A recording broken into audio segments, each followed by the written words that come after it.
자, 오늘도 치아 건강 관련 어렵거나 애매한 질문들 백 교수가 답변해 드리겠습니다. 지금까지 설명드렸던 치과 치료의 순서를 토대로 실제 사례를 한번 들여다보면 좀 더 이해가 좋을 것 같아서 한번 실제 사례를 한번 준비해봤는데 한번 같이 보시죠. 요 엑스레이를 한번 먼저 보시죠. 이 환자분은 왼쪽 아래가 밥 먹다가 갑자기 부러졌어요 하고 오신 거예요.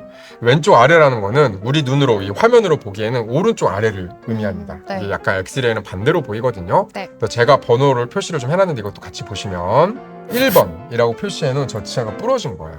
그러면 일단 환자분을 이제 진료차에 딱 눕히고 우리가 볼 때 저 부위 위주로 먼저 봐야 됩니다. 환자의 불편한 거를 먼저 해결해야 되기 때문에 1번을 딱 보고 나선 저 치아를 살릴 수 있을 것인지 먼저 고민을 해야겠죠. 신경 치료하고 기둥을 올린 다음에 크라운 치료를 해가지고 만들 수 있을 것인지 아니면은 어쩔 수 없이 빼고 임플란트를 해야 될 것인지 우리가 고민을 합니다. 우리가 머리를 딱 씌웠을 때 우리가 보철물의 평균 수명 7년 뭐 이런 걸 얘기를 하듯이 최소한 7년은 무탈하게 쓰신다는 우리가 이렇게 확신이 서야 크라운 치료를 하게 되는 거거든요. 우리가 고생해서 환자분도 고생하고 우리도 고생하고 비용도 많이 내고 치료를 했는데 뭐 6개월 만에 1년 만에 또 탈이 나서 임플란트를 하게 된다면 너무 안타깝잖아요. 그렇죠. 마음이 답답하고. 그래서 수명이 보장된다면 크라운, 그게 안 된다면 그 다음 단계인 임플란트를 계획하게 되죠. 그래서 1번 부위를 먼저 치료를 하고 나서 그 다음에는 전반적으로 잇몸 상태를 보는 거예요. 이 2번 표시 제가 선을 좀 그어놨는데 잇몸 뼈의 라인을 좀 그려놓은 거거든요. 이 환자분은 잇몸뼈가 조금 많이 내려가 있어요. 그게 바로 잇몸 질환, 전문용어로는 치주 질환 이렇게 표현하는 겁니다. 그래서 우리가 정기적으로 잇몸 치료를 해주면요, 저렇게 잇몸이 나빠지는 속도를 늦출 수가 있거든요. 그래서 딱 보고 나서 환자분한테 이번에 잇몸 치료 하시는 게 좋겠습니다 하면서 잇몸 치료를 우리가 한 3-4번에 걸쳐서 진행을 하게 돼요. 잇몸 치료는 특히나 나라 보험이 되는 건강보험에 해당되는 치료이기 때문에 연세가 40 전후로 되시고 그 이후 이상이 되시는 분들은 적극적으로 받으시는 게 좋습니다. 잇몸 치료를 할 때에는 우리가 또 치아를 하나하나 꼼꼼하게 검사를 하기 시작하거든요. 그래서 잇몸의 뭐 레벨이나 이런 여러 가지를 같이 봅니다. 이러면서 어디가 문제가 있을지를 먼저 우리가 파악을 한 다음에 잇몸 치료가 다 끝나고 나서 전체적으로 다시 한번 사진을 찍어서 치아의 외형도 보고 엑스레이도 다시 한번 판단을 하는데요. 예를 들어 저 3번 같은 경우, 저 경우는 환자분이 아픈 게 없대. 환자분이 불편한 게 없었어요. 근데 엑스레이로 보면 뭔가 좀 이상하죠. 저 3번 치아는 뿌리가 부러져 있는 거예요. 뿌리가 부러져 있고 엑스레이 상에서 단단한 거는 하얗게 보이고 아무것도 없는 경우는 검게 보이거든요. 3번의 저 뿌리 주변은 이미 단단한 뼈가 녹아서 검게 보이고 있는 거예요.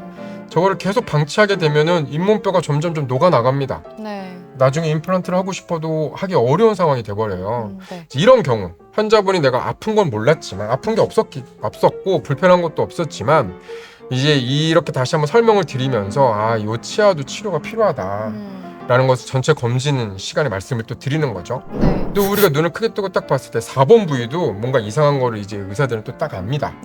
설명을 드리는 거죠. 치아가 먼저 예전에 상실이 됐는데 그거를 방치했더니 옆에 있는 치아가 확 쓰러져 버린 거예요. 그래서 저런 경우에는 뭐 치아를 다시 이렇게 세울지 아니면 저 치아가 만약에 흔들흔들하고 잇몸도 안 좋다 하면은 빼고 임플란트든 아니면 다른 치료로 넘어갈지 이거를 환자랑 다시 상담을 하면서 결정하게 돼요.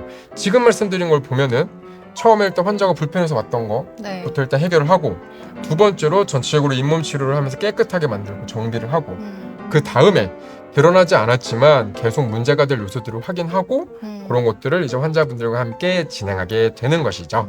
어때요? 어떻게 순서가 좀 잘 이해가 되나요?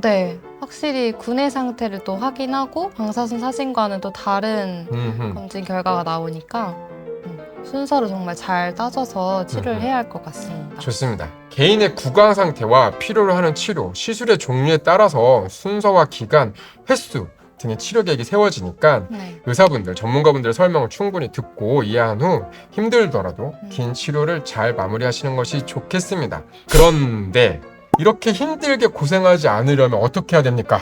정기검진이 정말 중요하겠죠? 맞습니다, 팀장님. 잘 아시죠? 제가 늘 강조드리는 성인은 6개월에 한 번, 어린이는 3개월에 한 번. 이런 주기를 잘 지켜서 검진을 받으시면 구강 상태가 이렇게 많이 나빠지고 복잡한 치료 계획을 세워야 되기 전에 가벼운 치료로 해결될 수 있는 네. 경우들이 대부분입니다.